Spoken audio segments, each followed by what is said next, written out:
Welcome, everyone, to another episode of the Seven Figure Journey podcast. I'll be your host today. My name is Brett, and I'm here with another great guest. Her name is Nancy Kowalik.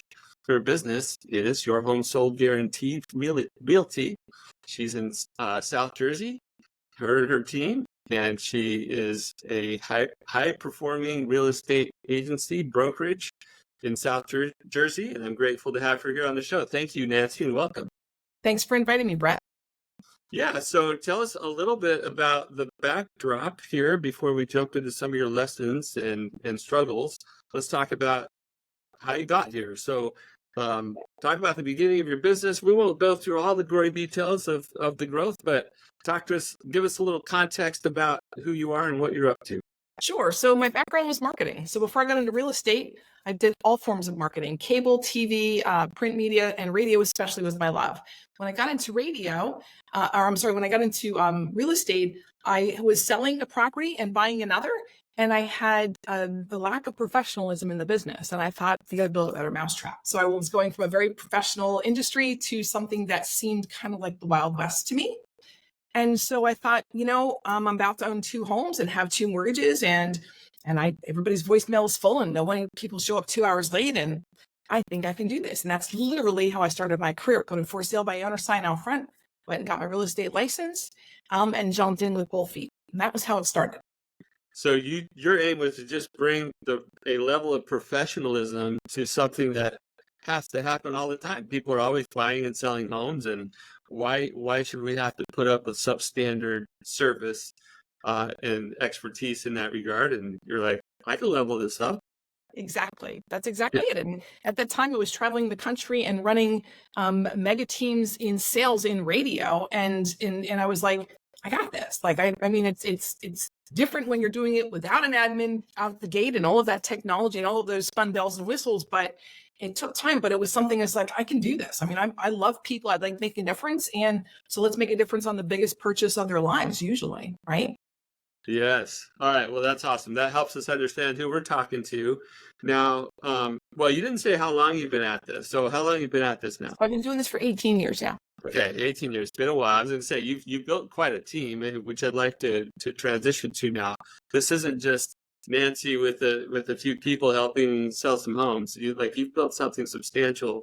Could you speak to how much team you have and just give our audience a feel for the level of structure you have going on? So we sell close to 400 homes a year, and I have a team of 13 full-time agents.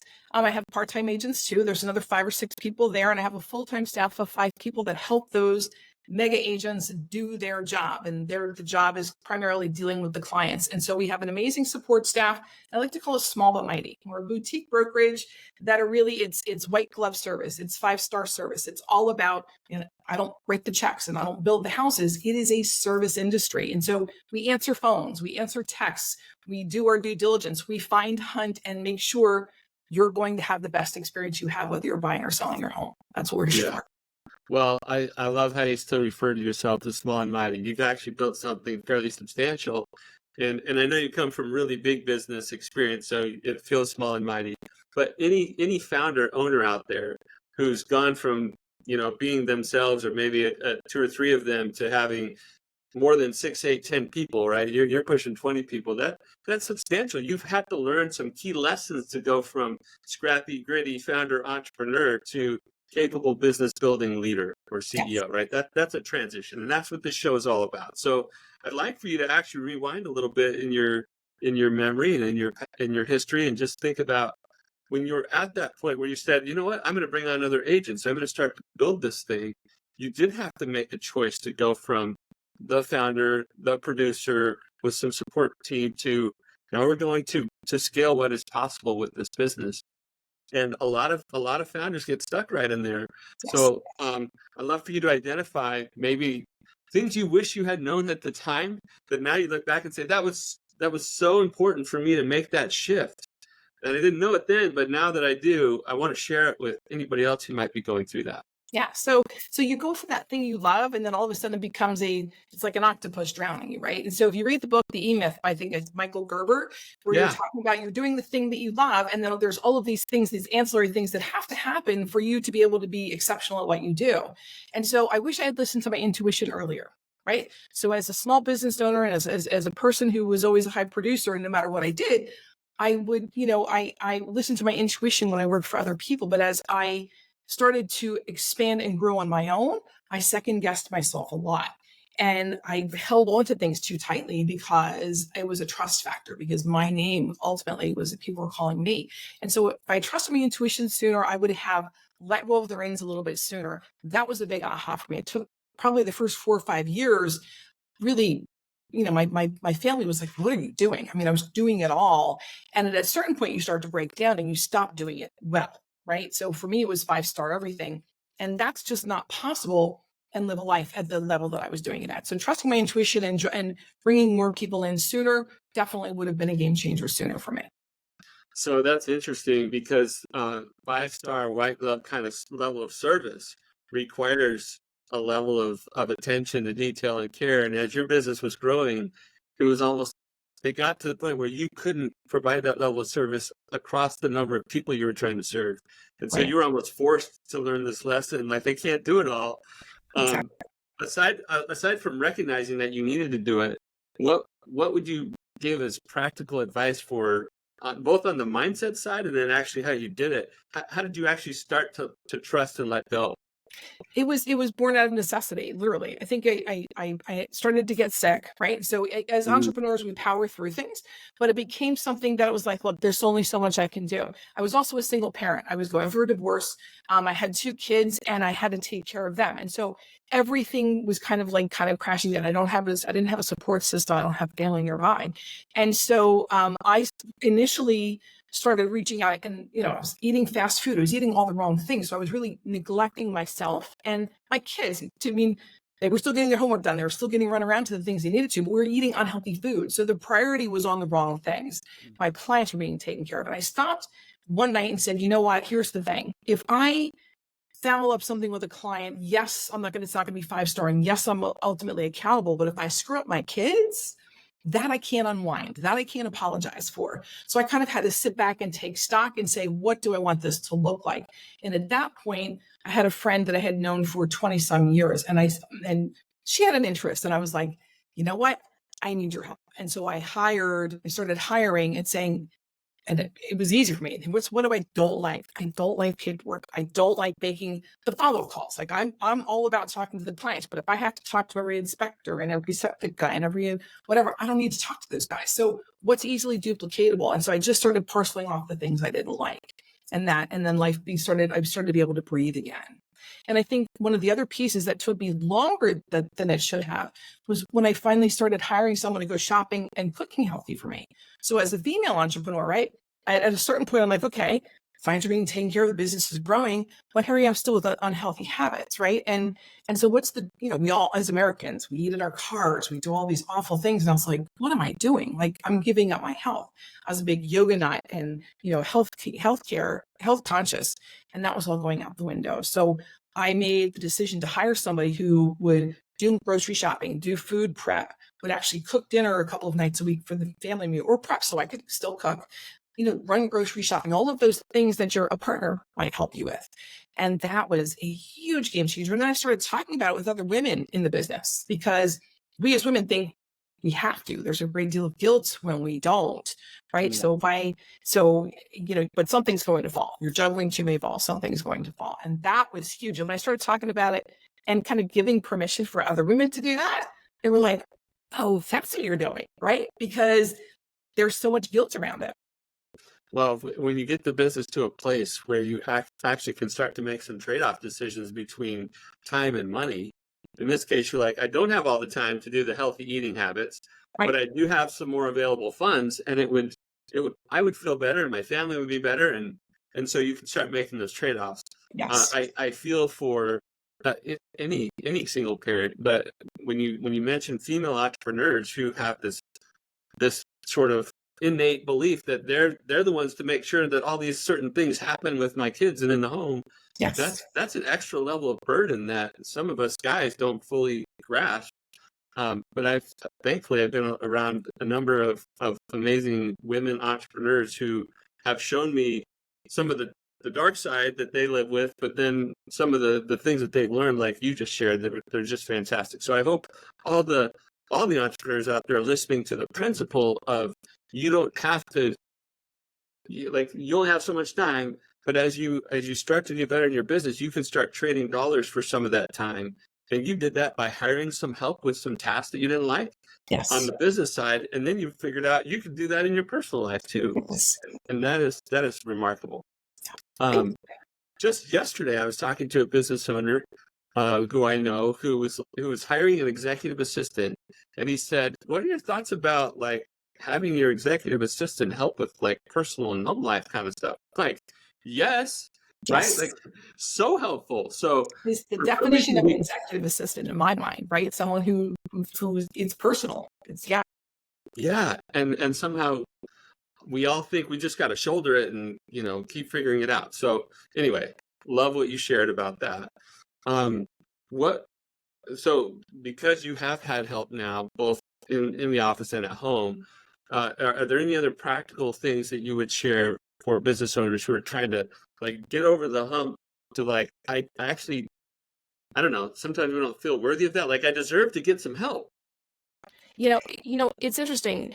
Even recently, so there's been a lot of disruption in my industry, right? So real estate, there's a ton of disruption and there's a ton of uncertainty, and so I find myself getting back involved in different parts of the business just because there's change. It's an organic business, but processes need to change, and so I've had to look at different. So I have a listing department, I have a client coordinator department, I have an ISA or appointment setter department, I have different departments, and then of course, my agents, and so each piece of that needs to be touched with all the disruption going on. And so I find myself now coming in at 7 a.m. instead of going out and taking my walk and, and doing a lot of things behind the scenes before I come back at 10 o'clock in my CEO gear, right, with lipstick on to face the world. So a lot of behind the scenes work early on.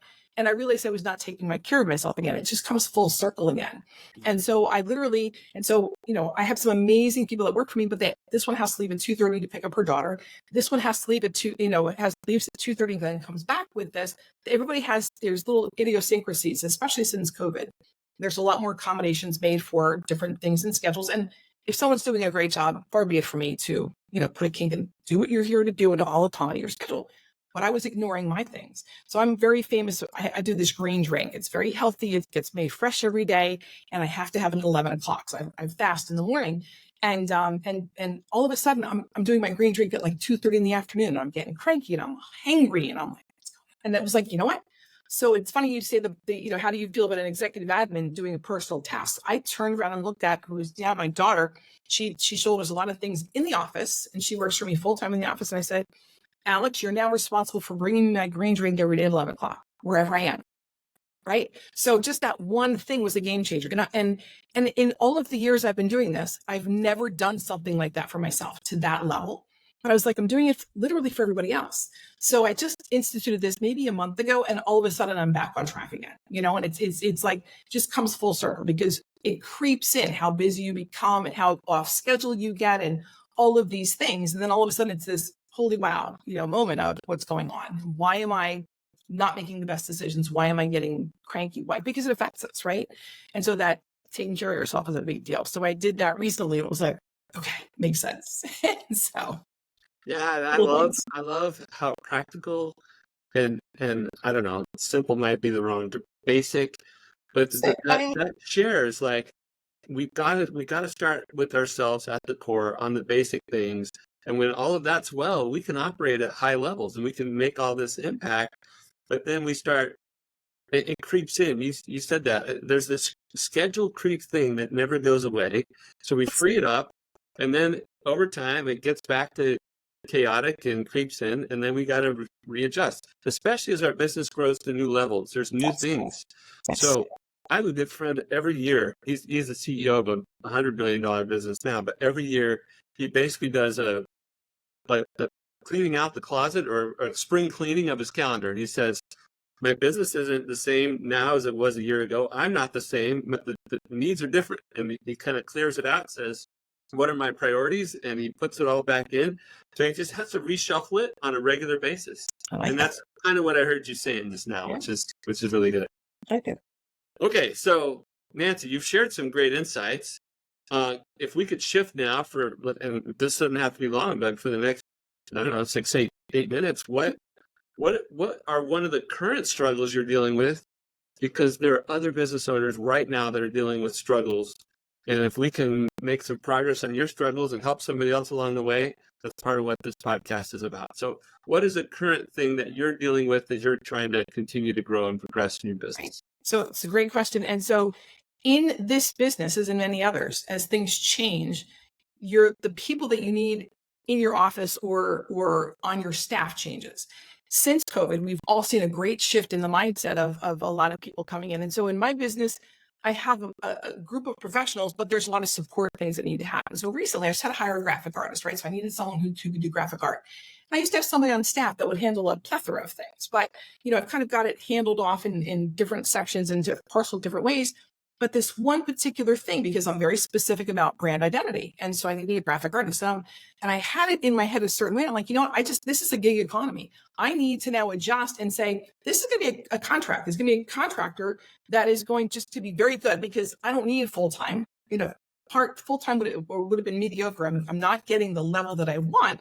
But if I bring somebody in that has the skill set that I want, they're going to cost me more, but I only need them for a finite amount of time. So I brought this person in, found this person after a search of friends, family, and then a bit of Indeed and social media, frankly, and it's a perfect fit. And I'm like, so it becomes more of this shift. I've made accommodations in my office, but I don't, and having that person I can put my hand on and say, this is what I need. And it's not going to be, some weeks it might be 12 hours, some weeks it might be 2 hours. It kind of depends on what's going on in my universe. But that was a shift for me. And that's not something I've done before because I like to have someone right there at the ready. But I'm finding more of those pieces and able to parcel it off as long as you have clear direction, right? So, and plan properly. It's working. And so that for me was it helps with bottom line, helps with, my bottom line, staying solvent, not overcommitting myself because right now you have to be very nimble in my industry, but making sure that quality is not going to go down. So that was kind of a game changer for me. Yeah. Okay. So the struggle is when we need a higher level of service or skill from someone, but we're not ready, or it's not just that we're not ready, but we might not need full time of that type of skill. How do we get what we need without going and hiring full time? And I think, I'm not bringing anything new to this conversation. I'm sort of unpacking that because there's not a coaching moment here, but I think what you did is right. We got to get clear about what we need, and then we've got to go find the best way to get that need met. And I think a lot of times we go, oh, I need help with graphics design. And we either go immediately to, well, I need to hire somebody. But then we find out that we weren't clear about the skill level we needed, or that we didn't need somebody full time. And then we've got a graphic designer who isn't the skill that we need full time. Right? Like that's what we get ourselves, and that's how we get ourselves into trouble. So we need more clarity in general as business owners about exactly what we're reaching for when we say we need help. Right. And then we can get clear about the best option from all the ones that are out there about how to fill that need. So I like the issue. It's a great one. It sounds like in this case, you figured that out. Is there anything else that you're like, I'm wrestling with something right now that I could actually use somebody else's help with? Let me think through that. So I think cash flow is still an issue. And, I've been a great planner over the years, 18 years in a business, right? And real estate is this it's cyclical for sure.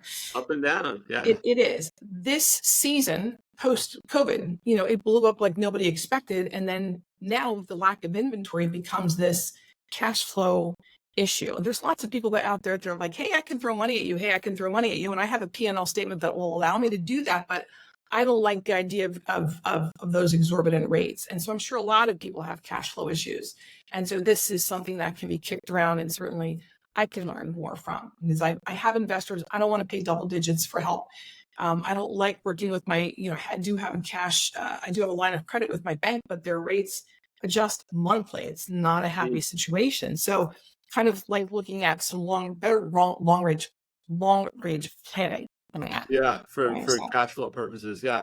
And it is tricky in an industry like real estate where the cycles can be, swing very widely, and you don't know how long it's going to last, right? Right. So Right. solving a cash flow issue now, are you solving that for 6 months, or are you solving that for the next 2 years, right? And that is challenging. So um as you build your business, I think there's some tried and true principles out there around financial health, that it's hard to go back and unwind this right now, but all of us, I think, know the best practice of put away some money for a rainy day, right? So you do want to build up some cash reserve. Right. There's different views out there for how much money you should have on hand at any given time. I think, somewhere between 3 months and 6 months is what you would hear from people. The other thing you mentioned is, yeah, I can get access to funds. I just don't really want to pay the rates that are available right now, right? Like the rates are really high. Right. So I don't know. I guess I'll throw this out there in case this matters to some of our listeners. When the pandemic hit, I think a lot of us had an opportunity to go access some EIDL funds, right? There were these economic injury disaster loans. I think that was wise if you went and grabbed those just as a safety net.